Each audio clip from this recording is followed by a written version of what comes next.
Hey players, have you ever wondered why the price of a McDonald's hamburger hasn't gone up in decades? Wouldn't inflation affect the cost of a Big Mac too? Unless there's another part to this story that we're not being told. This is the Just You're watching the Just I just finished reading the book Meatonomics by David Simon, and my first thought was, man, this world freaking sucks! Yes, I'm not gonna lie, I am a meat eater, but I try my best to only eat organic if that counts. Besides that, let me tell you what the big old meat industry does that you don't even know about. Laws like the ag-gag laws and the food defamation laws are completely managed by corporations. The men in suits have so much hand over the decision-making process that they can prevent people from criticizing their industry or investigating it for animal cruelty. They can literally sue you for exposing the bad stuff that they do behind the scenes. And because of that, farm animals literally have no rights because there's no one there that can protect them. So the ethical dilemma of animal cruelty is kind of being swept under the rug by the corporations, but let's say you can care less about where your food comes from.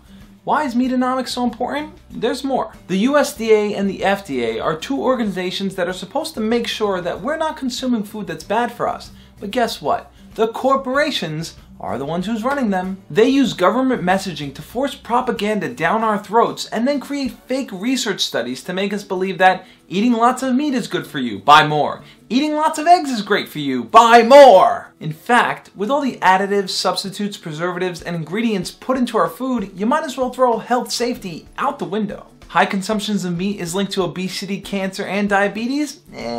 But let's say you can care less about all this healthy eating mumbo jumbo. Don't worry, there's more. The main reason why meat and dairy have been able to maintain the same supermarket costs for the last few decades is because the real costs are dumped on us. And that's not just for meat eaters. Everyone pays higher taxes to make sure that these food prices stay low. That $4 Big Mac that you order should really be $11. But the price can remain so low because the corporations have convinced us that their products are not unhealthy. Yet cigarette companies have to pay millions of dollars in taxes, which you see reflected in the price of their product. So if you care about at least one thing, it should be saving money. And how exactly can you do that? Meatonomics lays the solution out pretty clearly. On a normal consumer level, the answer's simple.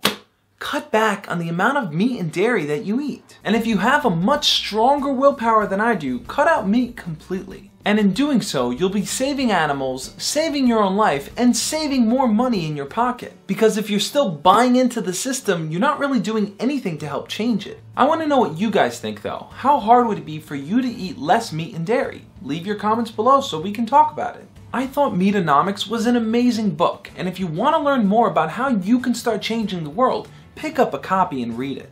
As always guys, love and peace.